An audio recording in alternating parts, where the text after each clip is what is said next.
والذين آمنوا صلوا عليه وسلموا تسليما اللهم صل على سيدنا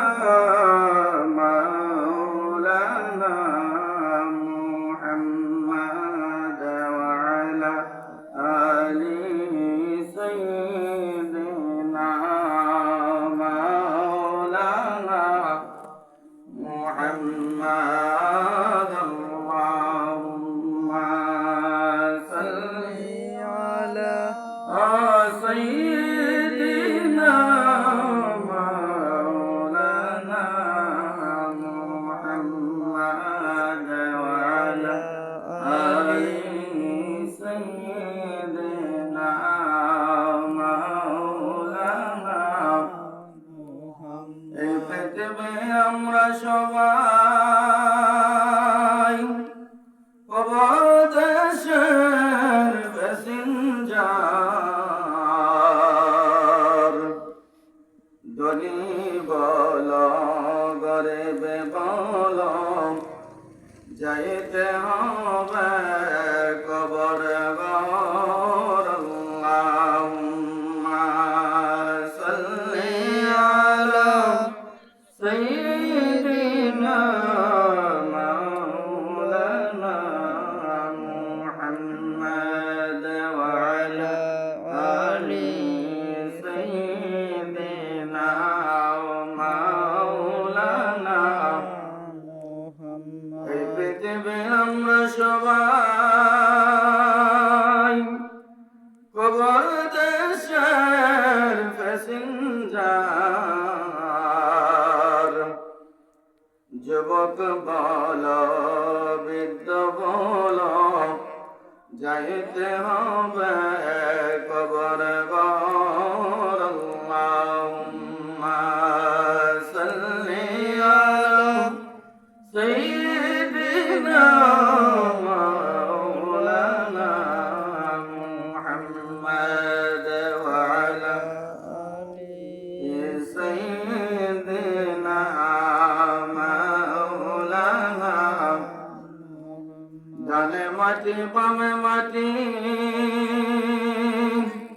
মাটির হইবে বিছানা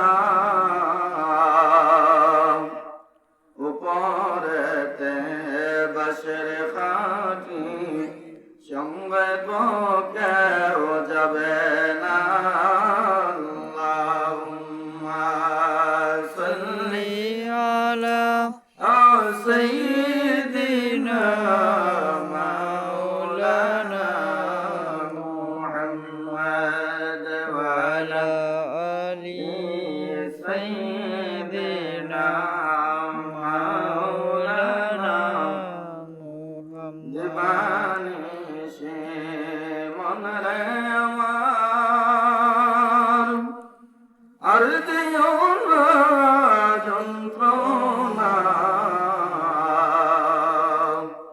দনে যদি হইতাম দনি যাইতাম সোনার মদিনা আল্লাহুম্মা সাল্লি আলা সাইয়্যিদিনা মাওলানা মুহাম্মদ ওয়া আলা আলি সাইয়্যিদিনা মাওলানা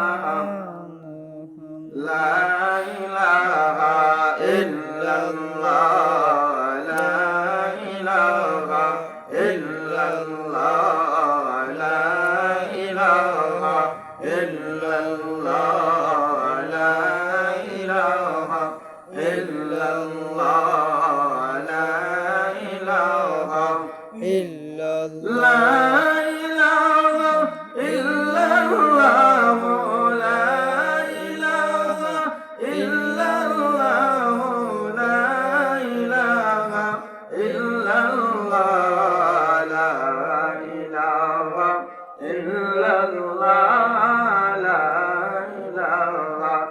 ইল্লাল্লাহ লা ইলাহা ইল্লাল্লাহ লা ইলাহা ইল্লাল্লাহ এই জীবনের গুনাহ খাতা এই জীবনের গুনাহ খাতা মাফ করে দাও মাবুদাল্লাহ লা ইলাহা ইল্লাল্লাহ লা ইলাহা ইল্লাল্লাহ লা ইলাহা ইল্লাল্লাহ নয়ন দেখলে নবীকে দুই নয়ন দেখলে নবীকে দূর হইতো মনের জ্বালা লা ইলাহা ইল্লাল্লাহ লা ইলাহা ইল্লাল্লাহ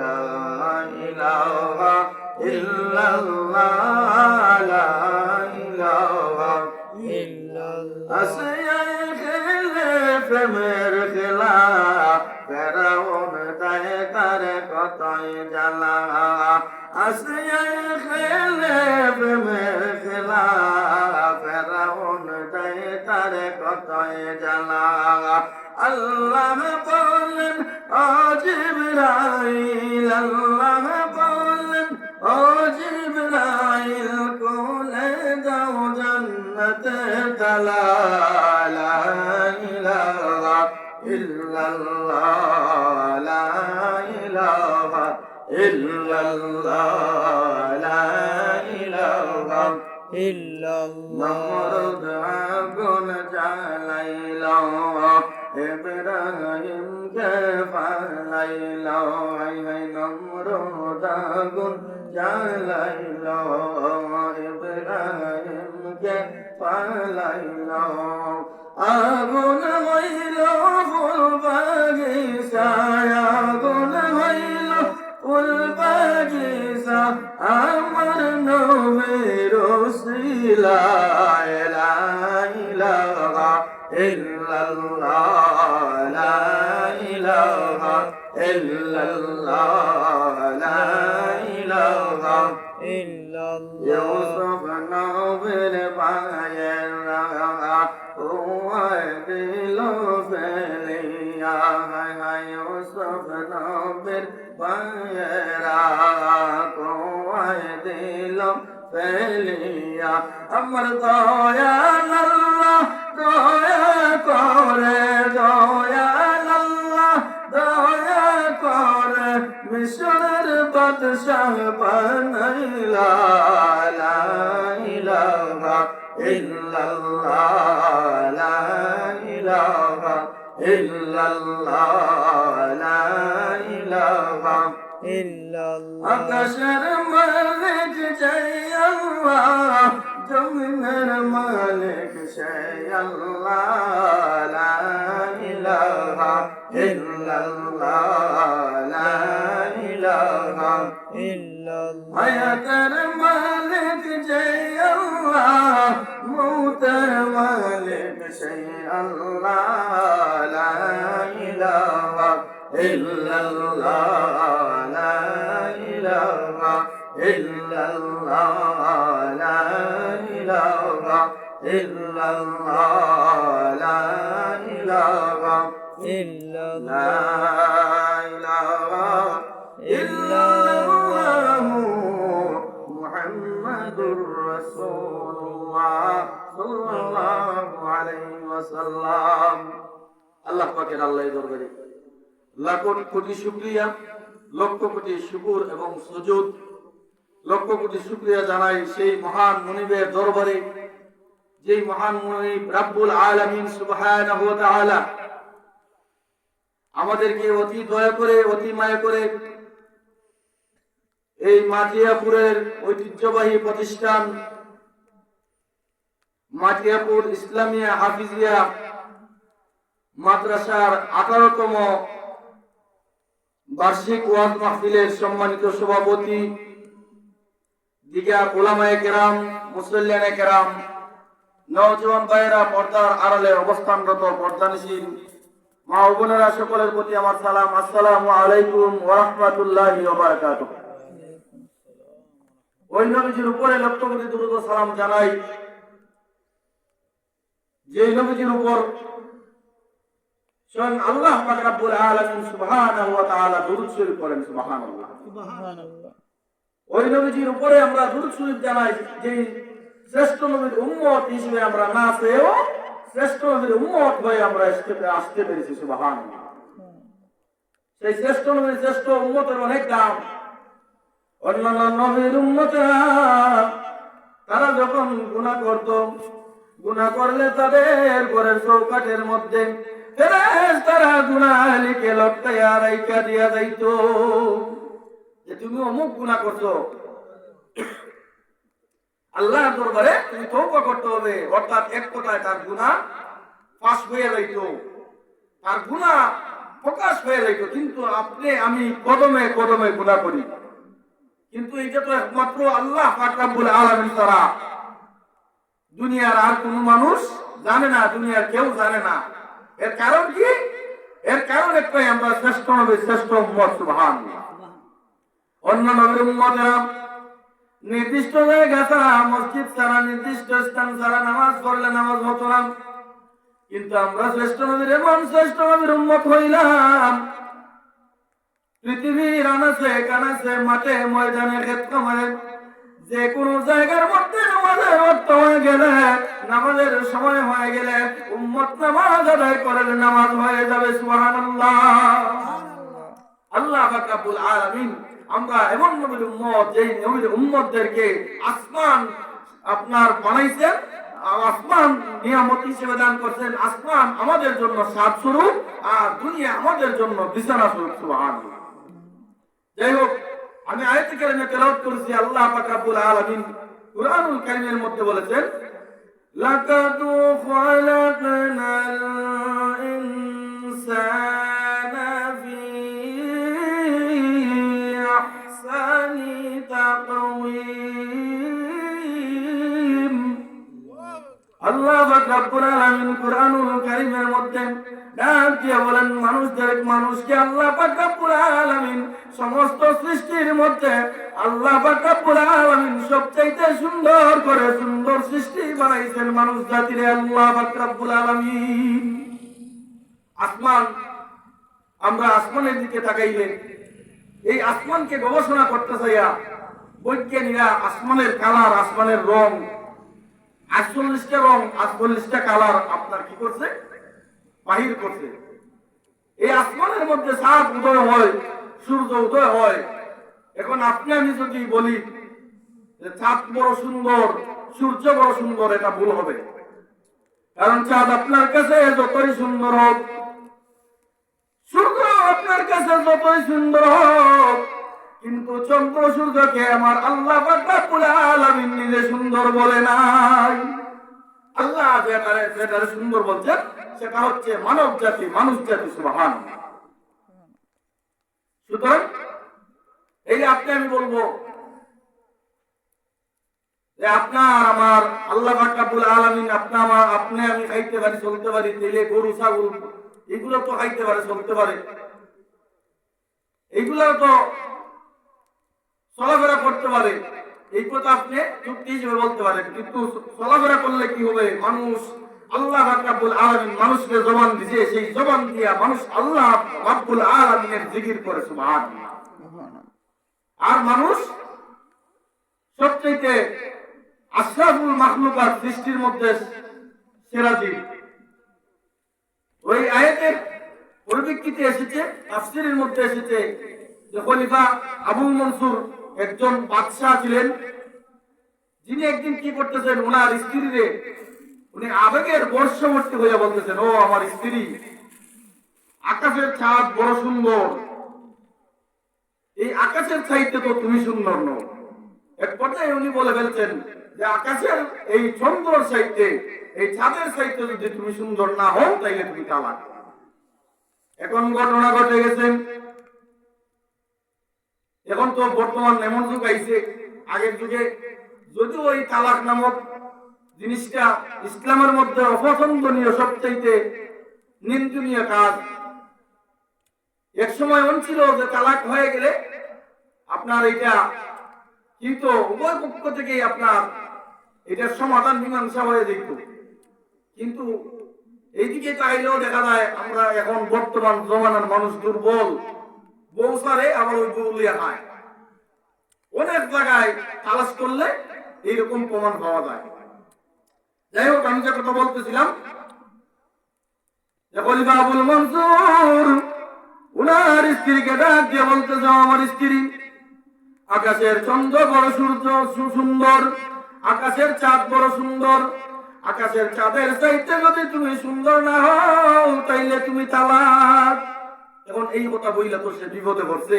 এখন স্ত্রী বলতেছেন, ও আমার স্বামী, এখন থেকে আপনার কাছ থেকে আমি আলাদা, আর আমার কাছ থেকে আপনি আলাদা। এখন থেকে আপনারে আমার দেখা হারাম, আমারে আপনার দেখাও হারাম, আমার সাথে কথা বলা আপনার হারাম, আপনার সাথে কথা বলা আমার জন্য হারাম হয়ে গেছে। এখন উনি চিন্তায় পড়ে গেলেন কি করা যায়। আবেগের বর্ষবর্তী হয়ে কথা বলছেন। অনেক আলেম উলামা, উনি বাদশা মানুষ, খলিফা মানুষ, জড়ো করলেন, ফতোয়া জিজ্ঞাসা করলেন। সবাই বলতেছে যে তোমার বউ, তোমার স্ত্রী তালাক হয়ে গেছে।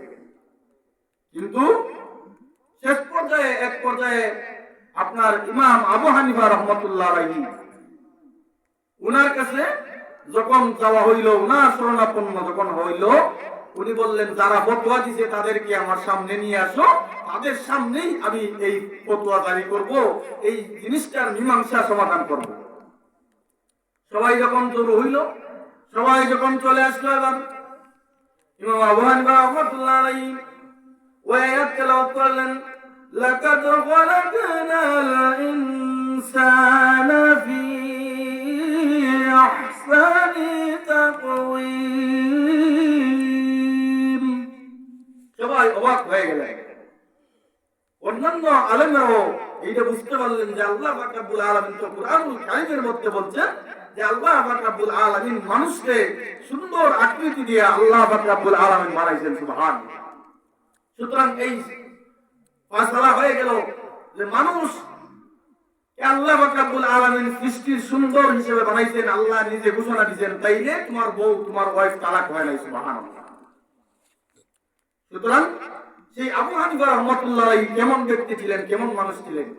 উনি ছোটবেলায় সামান্য বুঝদার, তেমন একটা বুঝে না, 7 বছরের বড় 10 বছরের বালক, পারস্যের সম্রাট রোম সম্রাটের পক্ষ থেকে একজন দূত আসছে, একজন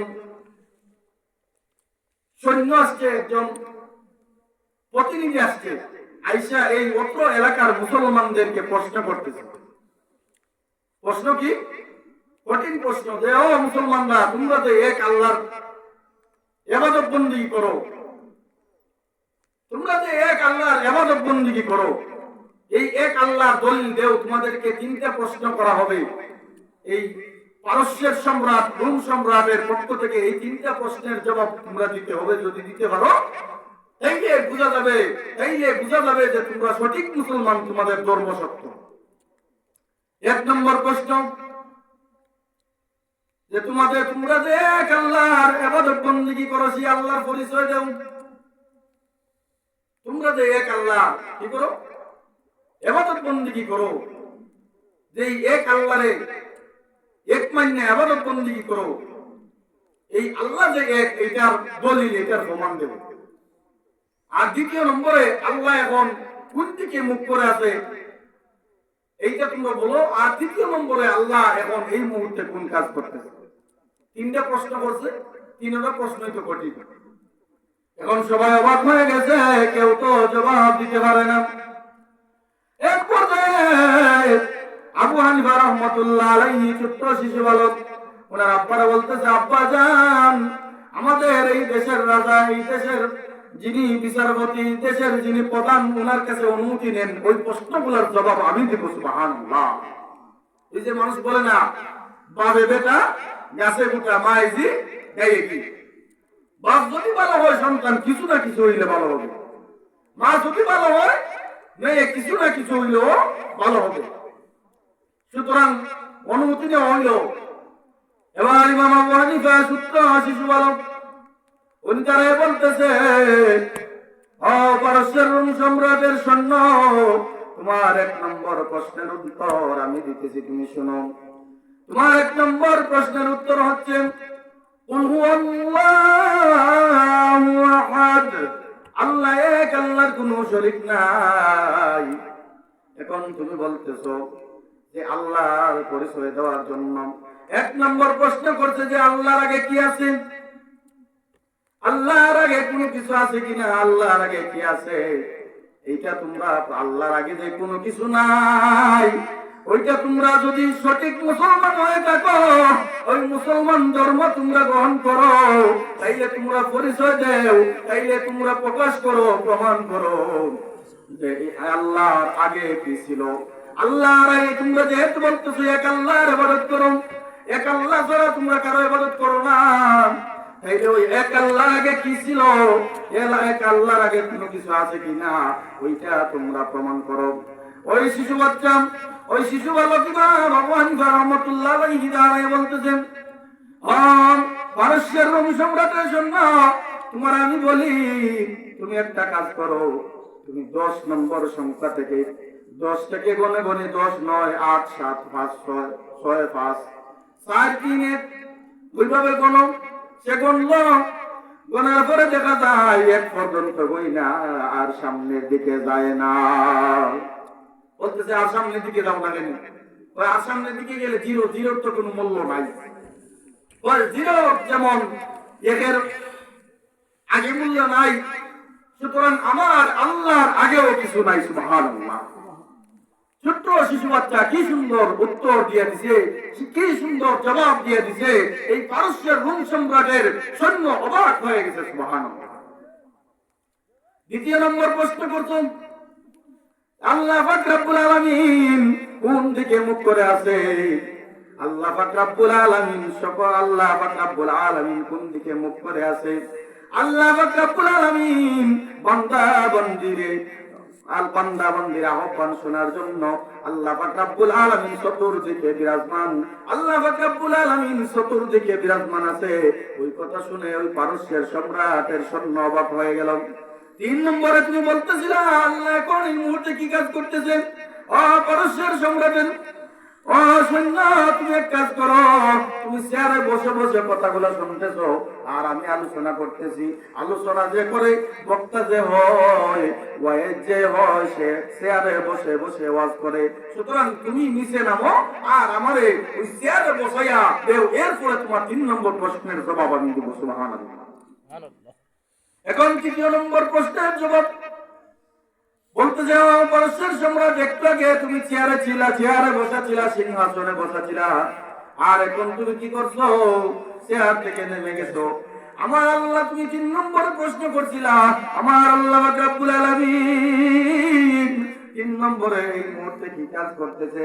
এই মুহূর্তে আমার আল্লাহ রাব্বুল আলামিন মুসলমানের একটা নিষ্পাপ সন্তান রয়েছে, আর সিংহাসনের মধ্যে বসাইয়া আল্লাহর পক্ষের কথা বলাইতেছে, আর ইহুদি বেদুইনদের ওই সিংহাসন থেকে নিচে নামাইয়া দিছে। এই মুহূর্তে আল্লাহ এই কাজ করছে। সুবহানাল্লাহ। ছোট্ট শিশু বাচ্চা কত সুন্দর আলোচনা, কত সুন্দর কথা, কত সুন্দর প্রশ্নের জবাব উত্তর দিয়েছে। সুবহানাল্লাহ।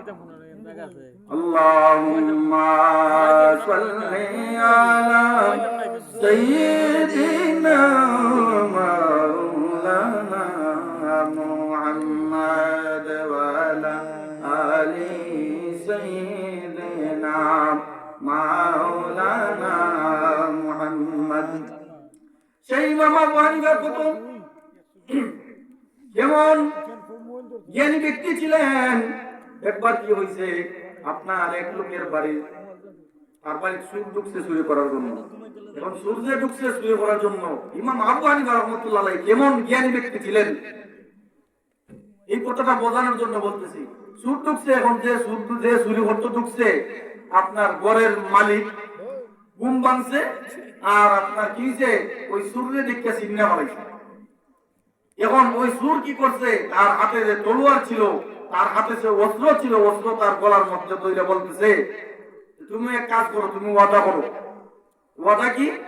যে ওয়াদা করো যে রাত কুহাইয়া, রাত্র কুহাইলে যদি আমি কারো কাছে বলি যে অমুক আমার বাড়িতে চুরি করছে, তাইলে আমার বউ তালাক। এখন এই কথা সে জান বাঁচাইতে হইলে তো বলতে হয়, তার গলায় চুরি লাগাইছে, নয়তো আঘাত করবে, মেরে ফেলবে, আক্রমণ করবে। সুতরাং সে এই কথাটা বলছে যে আমি যদি রাত্র বুয়াইয়া বলি আমার ঘরে কে চুরি করছে, সুরের নাম যদি আমি বলি, তাইলে আমার বউ তালাক। নিজের মুখে কথা করছে বলছে, তাইলে তো কথায় সে আবদ্ধ হয়ে গেল। এখন রাত্র বুয়াইল, মানুষ মহল্লাবাসী, পাড়া মহল্লাবাসী আসলো, আইসা সবাই দিকে আফসোস করতেছে, হায় রে হায় অমুক ভাইয়ের ঘরটা চুরি হলো। সে তো হাউমাউ করে কাঁদতেছে, মনে মনে দুঃখ প্রকাশ করতেছে, হায় রে হায়, সুর আমি নিজের চোখে দেখলাম, সুর আমি নিজের চোখে দেখলাম, কিন্তু সুরের নাম বলতে পারতেছি না। সুতরাং সে দুঃখ প্রকাশ করতেছে। এক পর্যায়ে ওই কথাগুলা ইমাম আবু হানিফা রহমতুল্লাহ আলাইহির কাছে তাই বলতেছে যে আল্লাহ, উনি ইমাম আবু হানিফা মসজিদে ইমামতি করেন, ইমাম সাহেবকে যাই বলতেছে যে ইমাম সাহেব, একটা বিপদে পড়ছি, আমার ঘরে চুরি হয়েছে, ওই চুরি যে হয়েছে, ওই চুরি যে করছে আমি নিজে দেখছি। আরে তুমি নিজে দেখছো, তাইলে তার বললা না? আমি করবো কি, আমারে অস্ত্র টেকাইয়া, আমার গলায় তলোয়ার টেকাইয়া আমারে ওয়াদা করাইছে যে আমি যদি মানুষের কাছে তার নাম বলি, তাইলে আমার বউ তালাক। আমি ওয়াদা করছি, আমি জান বাঁচাইতে যাই, এখন আমি তো এই কথা মানুষের কাছে বলতে পারি না। আমরা এই যে বর্তমান যুগ, আপনার মারামারি, হানাহানি, চুরি চামারি, আমরা এই গ্রামের সন্তান, ছোট ছিলাম, আস্তে আস্তে বড় হয়েছি, দেখা গেছে ছোটবেলায় মানুষ বিছানার মধ্যে মরিচ ক্ষেত করে, পেঁয়াজ ক্ষেত করে, আলু ক্ষেত করে। আমরা ছোটবেলায়, আমরা বয়স হয়েছে দেখছি, ছোটবেলায় যদি কারো সন্তান কি করছে, কারো ক্ষেতের আলু অথবা মূলা অথবা মরিচ পেঁয়াজ এগুলা যদি লই আইছে, মা বাবা সন্তানরা আপনার কি করছে, শাসন করছে, মারছে। আর যেই মালিক তারা যাই বলছে যে আমার সন্তান এই ভুল করছে। কিন্তু বর্তমানে এমন এই যে বর্তমান যুগ, যদি তালাশ করলে দেখা যায় অনেক জায়গা, অনেক ভাবে দেখা যায় তালাশ করলে মায় হয়ে দিছে, বাপে হয়ে দিছে। নিচে তো নিশ্চয় মা এভাবে বলতেছে আমার সন্তান এটা জড়িত না, আমার সন্তান রে হুদাহুদি, আমার সন্তান রে কি করিল না, অপবাদ দিও না। এই যে আপনি আপনার সন্তান রে আলু চুরি মূলা চুরি খাইলেন, আস্তে আস্তে আপনার সন্তান মানুষের ঘরে সিম কাটবে, আস্তে আস্তে আপনার সন্তান বড় চুর হবে, আস্তে আস্তে আপনার সন্তান ডাকাইত হবে, আস্তে আস্তে, যার কারণে ওই সন্তানকে যে আপনি চুরি শিখাইলেন, ওই সন্তানকে যে আপনি মানুষের হক মারা শিখাইলেন, ওই সন্তান একদিন আপনারে বাদ দিবে না, ওই সন্তান একদিন আপনারে বরণ পোষণ করবে না, ওই সন্তান একদিন আপনারে সম্মান দিবে না, ওই সন্তান একদিন আপনারে আক্রমণ করবে, ওই সন্তান একদিন আপনার উপর হাত তুলবে। সুতরাং মা বাবার কর্তব্য, দায়িত্ব হলো সন্তানদের কি করতে হবে, সৎ পথে পরিচালিত করতে হবে, সৎ পথের দিকে আপনার অনুপ্রাণিত করতে হবে। বলতেছিলেন আবু হানিফাকে, বলতেছেন ইমাম সাহেব, আমার বাড়িতে চুর চুরি করলো, কিন্তু আমি তো কি করলাম না, এই নাম বলতে পারতেছি না, আমার ওয়াদা করাইছে। তিনি বলতেছেন আগামী শুক্রবারে তুমি আসবা, আর আমি যেইভাবে যেই পরামর্শ দিই ওই পরামর্শ মতে তুমি চলবা। পরামর্শ কি, যে জুমার নামাজ আদায়ের পর মুসল্লিদেরকে বললেন সমস্ত দরজা জানালা লাগাই দাও, একটা দরজা শুধু খোলা রাখছেন, সবাই বাইরে হইতেছে। উনি বইলা দিলেন যত মানুষ হয় আমি জিজ্ঞাসা করবো এ কি না, তুমি বলবা না, আর যে চুরি করছে এ যখন আইব তুমি কোনো কথা হইল না, তোমার যখন ওয়াদা করাইছে তোমার বউ তালাক হইব, তুমি কথা হইল না। সুতরাং একজন দুইজন করে যাইতেছে এ চুরি করতে একই না, কারণ চিহ্নিত করার জন্য সে বলতেছে না না না। এক পর্যায়ে যখন ওই লোকটা আপনার আসছে, সে কোনো কথা বলে না, শেষ মুহূর্তে গেল সুর ধরা পড়লো। এইরকম জ্ঞান, এইরকম বুদ্ধির অধিকারী ছিলেন ইমাম আবু হানিফা রহমতুল্লাহ আলাইহি। সুবহানাল্লাহ। সেই আবু হানিফা রহমতুল্লাহ আলাইহির সাথে বহস করবে এক নাস্তিক বহস করবে যে তোমরা যে এক আল্লাহর ইবাদত করো, এক আল্লাহ যে তোমরা মানো, এই আল্লাহ দলিল দিতে হবে। আগামীকাল সকাল 10টার সময় তুমি আমার সাথে আসবে, তোমার সাথে আমি বহস করবো। এখন 10টা বাজে 12টা বাজে গেছে গিয়া, সময় অতিবাহিত হয়ে গেছে। এখন ইমাম সাহেব তো আসে না, এই খ্রিস্টান পাদ্রী ভাবছে ইমাম সাহেব মনে কর বইয়ে পলায়ন করছে, আমার বই পাইয়া হয়তো আসে নাই। কিন্তু না না না, দেখা গেল ইমাম সাহেব ঠিকই আসছেন। এখন বলতেছে তাইলে আপনি 10টার সময় আসার কথা, আপনি এখন 11টা 12টা বাজলো, আপনি দেরি করিয়া সময় লস করে আসলেন কেন? সে বলতেছে যে আমি সময় লস করে আসছি এজন্যই যে আমি আপনার কাছে আসতে গেলে নদী পার হইতে হয়, আর নদী পার হইতে গেলে নৌকা লাগে। এখন নৌকা আমি পাই না, পার হইতেও পারি না। এখন তাইলে কিভাবে আপনি পার হইলেন? বলতেছে যে নদীর ওই পারে দেখলাম একটা গাছ। এই গাছ কি যে গাছ দেখলাম আপনার গাছ নিজে নিজেই আপনার কি যে কর্তন হইতেছে, কেটে পড়ছে, আবার নিজে নিজেই গাছ চিরানি হইয়া গাছের কাঠ হইয়া নৌকা হইয়া ইঞ্জিন সহ আমি যেইবার অবস্থান করতেছি ওইবার নৌকা গিয়া লাগছে। সে বলতেছে মিয়া আইজলামি বলো, এটা কি সম্ভব নাকি? এটা কি কোনো মুহূর্তে সম্ভব নাকি? গাছ নিজে নিজে চিরা হয়ে গেছে, কাঠ হয়ে গেছে, নৌকা হয়ে গেছে, আপনি পাড়াই আইসুন। ইমাম আবু হানিফা রাহমাতুল্লাহ আলাইহি বলতেছে ও খ্রিস্টান পাদ্রী, তুমি বলতেছো গাছ নিজের ইচ্ছায় কোনোদিন কাঠ হইতে পারে না, গাছ নিজের ইচ্ছায় নৌকা হইতে পারে না, তাইলে তুমি কি বলতে চাও? বলতেছে আমি বলতে চাই গাছ দিয়া যদি নৌকা বানাইতে হয় গাছ কাটতে হবে, গাছ ছিড়াইতে হবে, মেস্তর দিয়ে নৌকা বানাইয়া এরপরে ইঞ্জিন লাগাইয়া নৌকা দৌড়াইতে হবে। এইলে তুমি বলতেছো গাছ নিজে নিজে ছিড়লো, গাছ নিজে নিজে কাঠ হইলো, গাছ নিজে নিজে নৌকা হইলো, তুমি তোমার কাছে গেছে তুমি মারাই আইছো। এটা তো কোনো মুহূর্তই সম্ভব না, এটা তো মান্য নেওয়া যায় না, এইটা তো অবান্তর প্রশ্ন, অবান্তর কথা, যুক্তির বাহিরের কথা। বলেন খ্রিস্টান পাদ্রী, তুমি বলতেছো একটা নৌকা, সামান্য একটা নৌকা যদি বহুজন হয় মেস্তর সারা হয় না, তাইলে আমার আল্লাহ পাক রব্বুল আলামিন এই যে সাত আসমান সাত জমিন বানাইছেন, সাত আসমানের মালিক আমার আল্লাহ, সাত জমিনের মালিক আমার আল্লাহ। এই আসমান জমিনের মেস্তর আছে, এই আসমান জমিনের মেস্তর, এই আসমান জমিনের আল্লাহ, এই আসমান জমিনের মালিক হলো আমার আল্লাহ পাক রব্বুল আলামিন। সুবহানাল্লাহ। এই নাস্তিক, এই গুনাহগার শেষ মুহূর্তে ইমাম আবু হানিফা রাহমাতুল্লাহ আলাইহির সাথে তর্কে আর যুক্তিতে আপনার কি করতে পারলো না, পেরে উঠতে পারলো না। আল্লাহ আল্লাহ লা ইলাহা ইল্লাহু আল্লাহ আল্লাহ আল্লাহ লা ইলাহা মওতের তুফান আসবে যখন নবী গো আমার, মওতের তুফান আসবে যখন নবী গো আমার, দেখা দিয়া বাঁচাইও, দেখা দিয়া বাঁচাইও ঈমান আমার নবী যে আল্লাহ আল্লাহ আল্লাহ ও লা ইলাহা ইল্লাহু আল্লাহ আল্লাহ আল্লাহ লা ইলাহা ইল্লাহু ও আল্লাহ আল্লাহ আল্লাহু লা ইলাহা ইল্লাল্লাহ।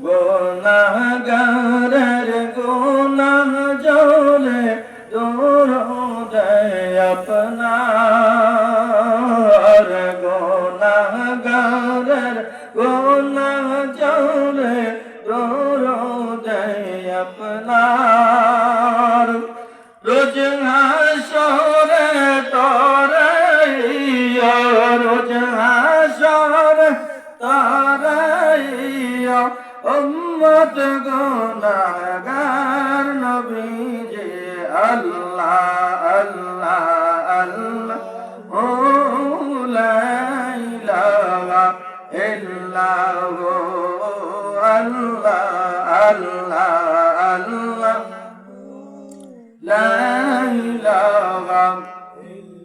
এইরকম ভাবে ইমাম আবু হানিফা রাহমাতুল্লাহ আলাইহি এমন ব্যক্তি ছিলেন, এমন আল্লাহ ওয়ালা, এমন আপনার জ্ঞানের অধিকারী ছিলেন। সুতরাং আমরা আজকের এই মাহফিল হচ্ছে একটা প্রশিক্ষণের ব্যবস্থা। এই মাহফিলের মধ্যে আলেম উলামায়ে কেরাম কুরআন হাদিসের আলোকে শিক্ষামূলক কুরআন এবং হাদিস আলোচনা করবেন। এখন আমরা খালি এক কান দিয়ে শুনলাম আর আরেক কান দিয়ে বাহির হইলো, তাইলে তো এটা সার্থক হইল না। আপনি আমি একটা কথাও যদি শিখতে পারি, একটা কথা যদি আপনি আমি আমল করতে পারি, তাইলে 12 বছর নফল ইবাদতের সওয়াব আপনার আমার আমল নামার মধ্যে দান করা হবে। সুবহানাল্লাহ সুবহানাল্লাহ। তো আজকের মাহফিল, এই মাহফিল হচ্ছে কিছু নেওয়ার, কিছু শিক্ষা নেওয়ার, কিছু শিক্ষা গ্রহণ করার মাহফিল। বিশেষ করে মা বোনরা পর্দার আড়ালে অনেক মা বোনেরা এখনো আপনার জাগ্রত অবস্থায় আছেন। মা বোনদের জন্য কিছু কথা বলা দরকার।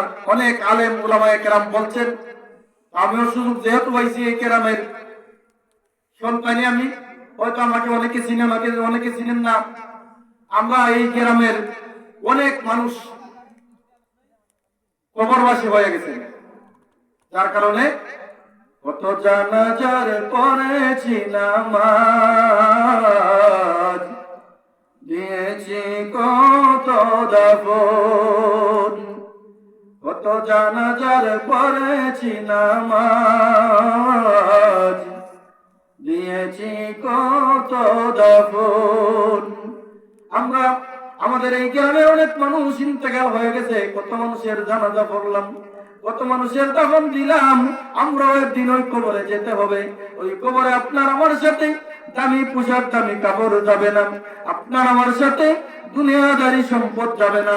আপনি আমি 10 তলা 5 তলা বিল্ডিং বানাইলাম, এই বিল্ডিং আপনার সাথে আমার সাথে কবরে যাবে না।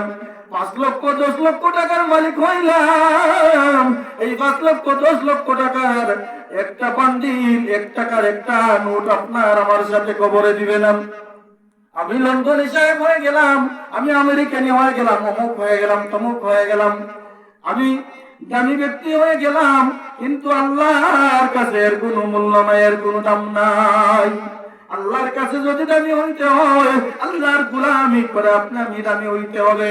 আল্লাহর কাছে যদি দামি হইতে হয়, বেশি বেশি করে আল্লাহর গোলামি করতে হবে, বেশি বেশি করে নবীজির দরুদ শরীফ পড়তে হবে। তাইলে আপনার মান সম্মান ইজ্জত আল্লাহ বাড়ায় দিবে। আর কবরের মধ্যে ওই নেক আমলগুলা, ওই নামাজ আপনারে আমারে কবরে যখন রাখা হবে, ওই কবরে আপনার আদরের ভাই আপনার সাথে যাবে না, আপনার আদরের স্ত্রী আপনার সাথে যাবে না, আপনার আদরের সন্তান আপনার সাথে যাবে না। যে স্ত্রীর ভরণ পোষণ করতে যায়, সন্তানের ভরণ পোষণ করতে যায়, জীবনে কামাই করতে যায়, কত বেহালালি ভাবে কামাই করলাম, কামাই করলাম। আমার সন্তানকে আমি ভালো পোশাক, আমার সন্তানকে আমি ভালো খাবারের ব্যবস্থা করব, কিন্তু ওই সন্তান তোমার সাথে আমার সাথে কবরে যাবে না। কবরে যাবে তোমার আমার কেমন, ওই কবরে তোমার আমার রাখার সাথে সাথে মাথার পাশ দিয়ে আপনার ফেরেশতা আসবে আযাব দেওয়ার জন্য। কিন্তু দেখা যাবে হাদিস শরীফের মধ্যে যেতে ওই মাথার পাশে একজন পাহারাদার দাঁড়িয়ে আছে। এখন যে ফেরেশতা আযাব দেওয়ার জন্য আসলো, ওই ফেরেশতা বলবে, কে গো তুমি? আজকে এই দুঃখের দিনে তুমি তার পাশে দাঁড়িয়ে গেলা, তার মাথার পাশে দাঁড়িয়ে গেলাম, তার আদরের স্ত্রী আসলো না, তার সন্তান আসলো না, তার বন্ধু বান্ধব আসলো না, তুমি কে? তার কবরের পাশে দাঁড়িয়ে গেলাম। সে ডাক দিয়ে বলবে, তার কাছে আসিও না, তারে আযাব দিও না, তারে করবার জন্য, তার আক্রমণ করার জন্য আসিও না। আমি হচ্ছি 5 ওয়াক্ত নামাজ। সে 5 ওয়াক্ত নামাজের যত্ন করতো, 5 ওয়াক্ত নামাজ পড়তো। আজকে নামাজ আমি তার জন্য কবরে বারাদার হয়ে গেলাম। এইলে আমরা বুঝতে পারলাম যে আমরা কবরের জগতের শুরু, কবরের জগতের 1 নম্বর বন্ধু হচ্ছে নামাজ। সুবহানাল্লাহ। এইলে আমরা মা বোনরা, মুরব্বিয়ারা কেরাম, নওজোয়ান ভাইরা 5 ওয়াক্ত নামাজ পড়তেইব। এই রোজা আপনার ডান পা হাতের ডান পাশ দিয়ে দাঁড়াই যাইব, ওই ফেরেশতা যাইব হাতের ডান পাশ দিয়ে যাইয়া আযাব দেওয়ার জন্য, কিন্তু দেখা যায় না হাতের ডান পাশ দিয়েও কে একজন ফেরেশতা দাঁড়াইছে। তুমি কে? তোমার পরিচয় কি? যে আমি হচ্ছি আল্লাহ পাকের সন্তুষ্টির জন্য, আল্লাহকে খুশি রাজি করার জন্য আল্লাহর বান্দা রোজা রাখতো, আল্লাহর বান্দি রোজা রাখতো, সেই রোজা আজকে কবরে আমি তার জন্য পাহারাদার হয়ে গেলাম। সুবহানাল্লাহ। বাম পাশে দেখা যায় তার যাকাত, তার নেক আমল দাঁড়ায় যাইবে। এরকম ভাবে পাওয়ার সামান দিয়া আক্রমণ করার জন্য আসবে, পাওয়ার সামান দিয়া দেখা যায় ওই পাহারাদার দাঁড়াই আছে। কি তুমি কে? আমি হচ্ছি দান সৎকা, আল্লাহ বান্দা মাটিয়াপুর মাদ্রাসায় দান করছিল, আল্লাহ বান্দা অমুক মসজিদের মাদ্রাসার মাহফিলে দান করছিল, সেই দান আজকে আমি তার জন্য পাহারাদার হয়ে গেলাম। সুবহানাল্লাহ। তাইলে আমরা বুঝতে পারলাম আপনি আমি যত কিছুর মালিক হই না কেন, ওইগুলো আপনার আমার সঙ্গের সাথে হবে না। নবীজি হাদিস শরীফের মধ্যে এইগুলার তিনটা বন্টন করে দিয়েছেন। তিনটা বন্ধু তুমি বানাও। তোমার টাকা পয়সা আছে, ঘর বাড়ি আছে, এটার একটা বন্ধু বানাও। তোমার স্ত্রী পুত্র আছে, এরার একটা বন্ধু বানাও। আর তোমার নেক আমল নামাজ রোজা আছে, ওইগুলার একটা বন্ধু বানাও। এখন দেখা যায় তুমি যখন ইন্তেকাল হয়ে গেল, ইন্তেকাল হওয়ার সাথে সাথে দেখা গেল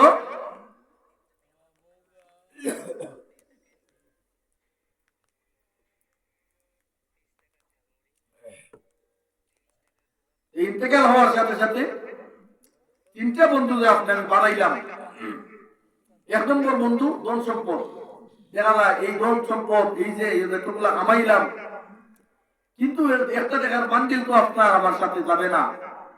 এইলে আপনার আমার ইন্তেকাল হওয়ার সাথে সাথে এক নম্বর বন্ধু আপনার আমার কাছ থেকে আলাদা হয়ে গেল। দুই নম্বর স্ত্রী পুত্র, তাদেরকে লালন পালন করলেন, তাদেরকে শরীরের গাম পর্যন্ত আপনি কামাই করতে যাইয়া শরীর গামছে, গাম কামানো পরিশ্রম দিয়া তাদের লালন পালন করলেন। আজকে আপনার ইন্তেকালে পরে তারা আপনার সাথী না। কিন্তু তিন নম্বর বন্ধু নামাজ রোজা, ওই নামাজ রোজা তোমার কবরে শুরু, আর ওই নামাজ রোজা কবরে রাখার সাথে সাথে তোমার জন্য পাহারাদার হয়ে যাবে। এই আমরা বুঝতে পারলাম যে নামাজ রোজা নেক আমল ওইগুলো আপনার আমার জন্য কবরে পাহারাদার হয়ে যাবে। তাইলে ওই নামাজ রোজা নেক আমল দান সৎকার বেশি বেশি করে করতে হবে। আল্লাহ পাক প্রত্যেককেই এই আমলগুলা করার তৌফিক দান করুন।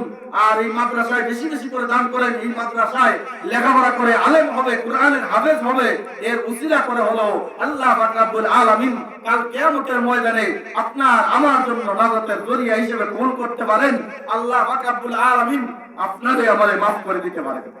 যাই হোক, বলতেছিলাম যে মা বোনদের জন্য কিছু আমল আছে, কিছু পদ অভ্যাস আছে, এগুলা পরিবর্তন করতে হইব। 10টা কাজ আছে মা বোনদের জন্য হারাম। এই কথাগুলা বলেই আমি আপনাদের কাছ থেকে সমাপ্তি টানবো। এইগুলা বর্তমান যুগে বর্তমান সময়ে দরকার। অনেক মহিলা অনেক মা বোনেরা এই কথাগুলা জানে না যে এই 10টা কাজ করা মহিলাদের জন্য মা বোনদের জন্য হারাম। আর এই 10টা কাজ করলে, এই 10টা কাজ তারা করবে, এরা জান্নাতে তার কাছেও যাওয়া সম্ভব না। 10টা কাজ কি? 1 নম্বরে হচ্ছে মা বোনদের জন্য 1 নম্বর সবক হচ্ছে, 1 নম্বর কাজ হচ্ছে মা বোনেরা, আপনার অনেক মহিলা আছে মাথার চুল উঁচু করে বাঁধে, মাথার চুল উঁচু করে বাঁধে। সে হাঁটলে পরপুরুষ অন্য মানুষ বুঝতে পারে যে তার মাথা, তার চুল উঁচু অনুভব করতে পারে। এই চুল উঁচা কইরা বাঁধা মহিলাদের জন্য হারাম। তাইলে মা বোনদের জন্য 1 নম্বর সবক হইল, ও মহিলা, তোমার চুল পরপুরুষ কেন দেখবে? তোমার চুল একমাত্র তোমার স্বামী ছাড়া আর কেউ দেখা কোন মুহূর্তেই জায়েজ নয়, সেটা হারাম। আর অনেক মহিলারা চুল উঁচা করে কুবা বাঁধে, যেটা আমরা গ্রাম্য ভাষায় বলি, এইটা কিন্তু মহিলাদের জন্য জায়েজ নয়। সুতরাং এই অভ্যাস যে সমস্ত মা বোনদের কাছে আছে, অনেকে হয়তো জানেন না, এই অভ্যাসটা ছেড়ে দিবেন। আপনার চুল উঁচু করে বাঁধবেন না। 2 নম্বর হচ্ছে নকল চুল, আগলা চুল।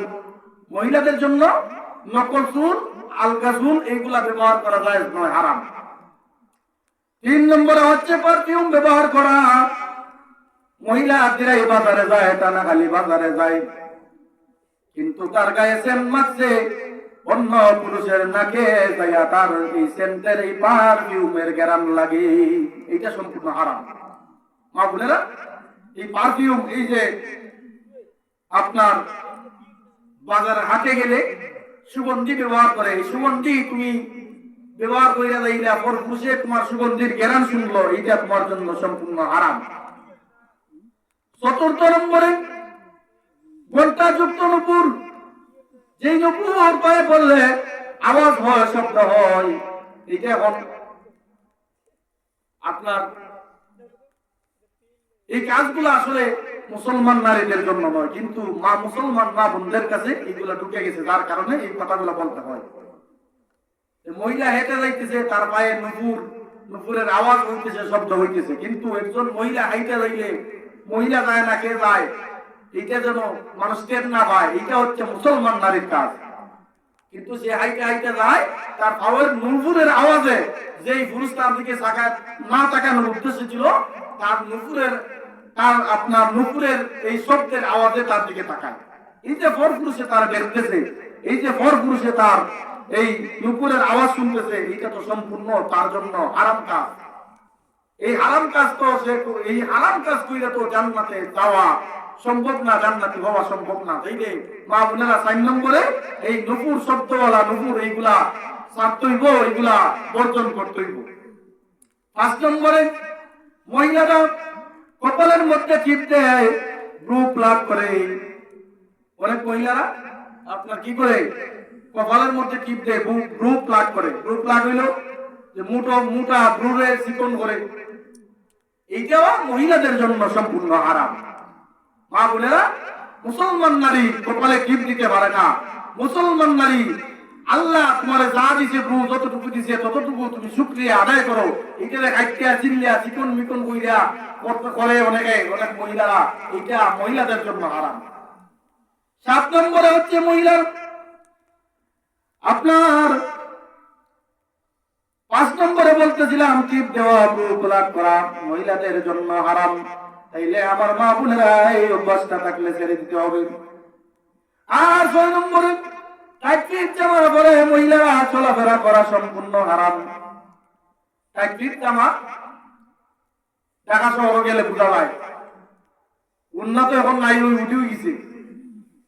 সুতরাং এই মুসলমান মা বোনেরা গিরাটলা জামা করবে, টাইট জামা না, এটাও মুসলমান মা বোনদের জন্য করা হারাম।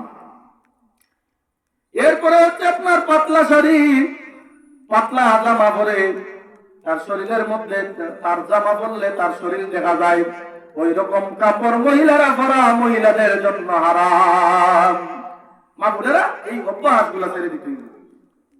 এরপরে আরেকটা অভ্যাস হইল হাতের নখ বড় হইলে রাখা। অনেক মহিলা আছে হাতের নখ বড় হইলে রাখে, আঙ্গুলের নখ লম্বা হইলে রাখে, ঈদের মধ্যে নখ পালিশ নেল পালিশ দিয়া সুন্দর করিয়া সাজাইয়া অনেক মহিলা আছে 5টা আঙ্গুল লম্বা হইলে রাখে। আর এখন যে যুগ আইছে, মহিলারা টিকটক করিয়া টাকা কামাই করে খাইতেছে। কিভাবে?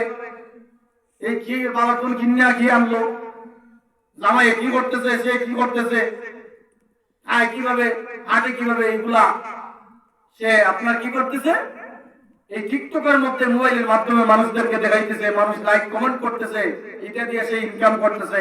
এটা সম্পূর্ণ হারাম কাজ। মহিলা মানুষ পর্দার বিষয়ে তার ভিতরে থাকবে, পর্দা তার বিধান, কিন্তু সে আজকে এই নেট যুগে আইয়া আপনার টিকটকে আইয়া এখন এটা করতেছে, এখন সেইটা করতেছে, সবকিছু মানুষকে দেখাইতেছে, কিন্তু এটা তার জন্য সম্পূর্ণ হারাম। একমাত্র তার স্বামী ছাড়া পর পুরুষকে এইগুলা দেখানো, এইগুলা বলা, তার চেহারা দেখানো আপনার সম্পূর্ণ হারাম।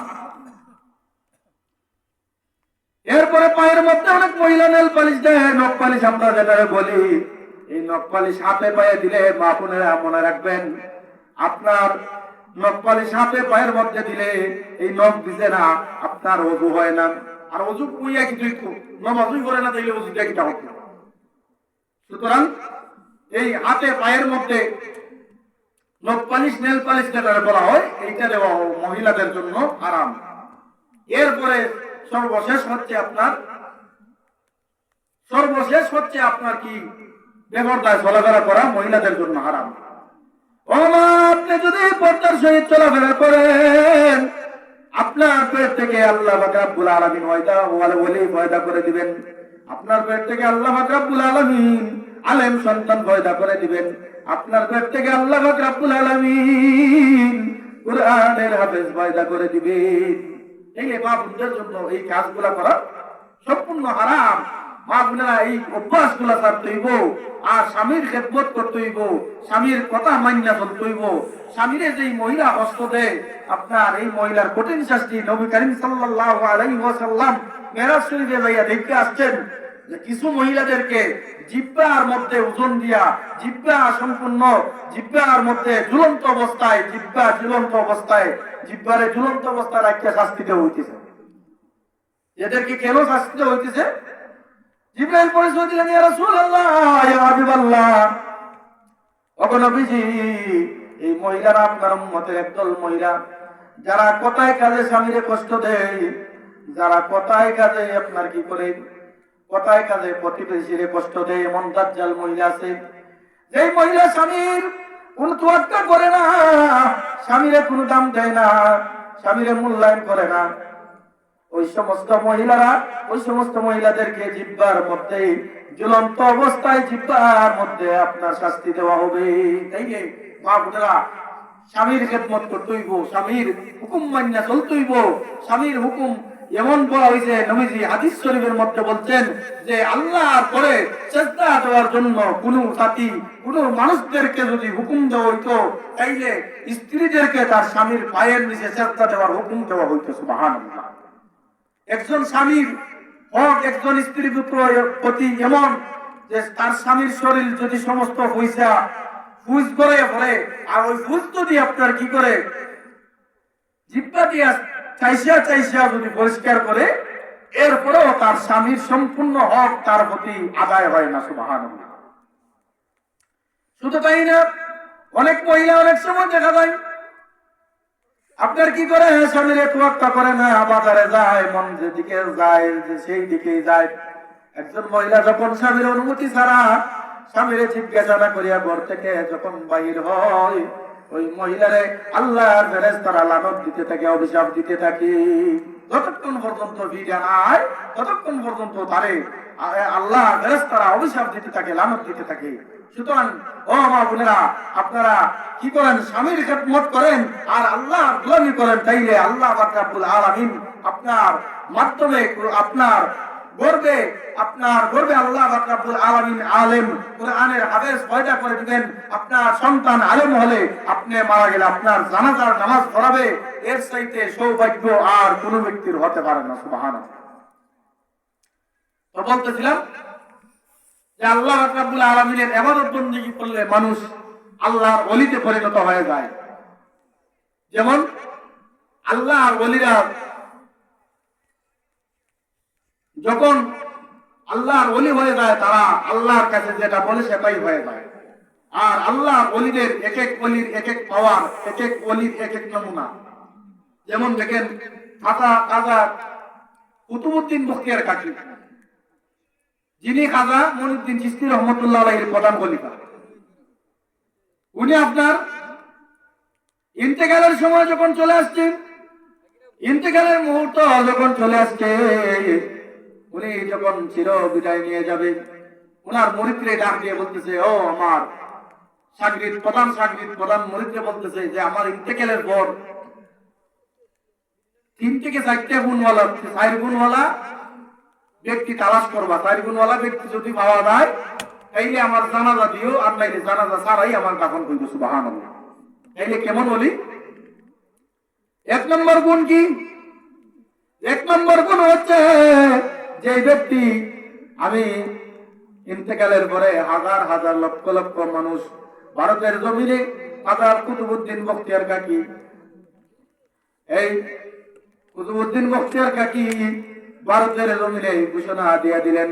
উনি বললেন, আমার ইন্তেকালের পরে অনেক মানুষ আসবে, লক্ষ লক্ষ হাজার হাজার মানুষ আসবে, শত শত আলেম আসবে জানাজা পড়ার জন্য, সুতরাং 4টা শর্ত দিবা, 4টা শর্ত যার মাঝে আছে সে যেন আমার জানাজার নামাজ পড়ায়, আর যার মাঝে 4টা শর্ত নাই সে যেন আমার 4টা শর্তওয়ালা 4 গুণওয়ালা ব্যক্তি যদি না পাওয়া যায় তাইলে আমার জানাজার নামাজ যেন জানাজার নামাজ না পড়াইয়া যেন আমার জানাজা সারা দাফন করা হয়। তাইলে কেমন বলি, কেমন গুণ অর্জন করছে। 1 নম্বর শর্ত হইল যে ব্যক্তির জীবনে কোনোদিন আসরের সুন্নত কাজা হয় নাই। সুবহানাল্লাহ। সুন্নত আমরা বড় দুই বলি না, অনেক সময় সুন্নত। 2 নম্বরে হচ্ছে যে ব্যক্তির জীবনে কোনোদিন তাহাজ্জুদের নামাজ কাজা হয় নাই। তাহাজ্জুদের নামাজ তো রাত্রের নামাজ, দিনের নামাজই অনেকে পড়ে না, রাতের নামাজ কোন সময় পড়বো। আর 3 নম্বরে হচ্ছে যেই মানুষ, যে 3 নম্বর গুণ হচ্ছে যে ব্যক্তি জীবনে কোনোদিন মিথ্যা কথা বলে নাই। এখন তো ফোনের যুগ বাড়াইছে, আসবে মাইকটা বলুন, ফোন দিলে কই আছো, কইতে আমি দিলেই আছি।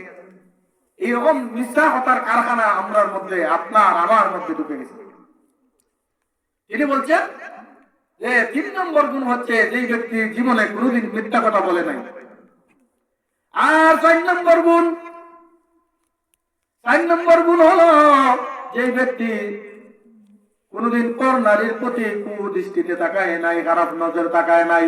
ওই 4 গুণওয়ালা ব্যক্তি যদি পাওয়া যায় তাইলে আমার জানাজা দিও, আর নইলে জানাজা ছাড়া আমারে দাফন কইরা দিও। এখন কিছুদিন পর আল্লাহর ওলি কুতুবউদ্দিন বখতিয়ার কাকি রহমাতুল্লাহ আলাইহি ইন্তেকাল করলেন। ওনার প্রধান খাদিম ডাক দিয়ে বলতেছে, ও আল্লাহর বান্দা, আসনি কোন 4 গুণওয়ালা ব্যক্তি যে যার 1 নম্বর গুণ জীবনে কোনোদিন আসরের সুন্নত কাজা হয় নাই, 2 নম্বর গুণ তাহাজ্জুদের নামাজ কোনোদিন কাজা হয় নাই, 3 নম্বর গুণ জীবনে কোনোদিন মিথ্যা কথা বলো নাই, 4র্থ নম্বর গুণ জীবনে কোনোদিন পরনারীর প্রতি প্রতিষ্ঠিতে তাকাও নাই। কেউ হাত তুলে না। কেউ হয়তো সুন্নত পড়ে কিন্তু তাহাজ্জুদের নামাজ পড়ে না, কেউ হয়তো তাহাজ্জুদের নামাজ পড়ে কিন্তু সুন্নত পড়ে না, কেউ হয়তো এই 2টা করে কিন্তু মিশা কথা চাপতে পারে না। নাই একটা না একটা উপর আছে। ওই এক পর্যায়ে একজন আল্লাহর বান্দা চাদর দিয়ে মুখ ঢাকা অবস্থায় আসলেন, আইসা হাত তুললেন, হাত উঠাইয়া উনি জানাজার নামাজ পড়াইয়া আল্লাহর ওলিরে ডাক দিয়া বলছে, ও আল্লাহর ওলি, ও আল্লাহর ওলি, আমার এই 4টা গুণের কথা আমার আল্লাহ পাক রব্বুল আলামিন ব্যতীত, আমার আল্লাহ পাক রব্বুল আলামিন ছাড়া আমার স্ত্রীও আজকে পর্যন্ত জানে না।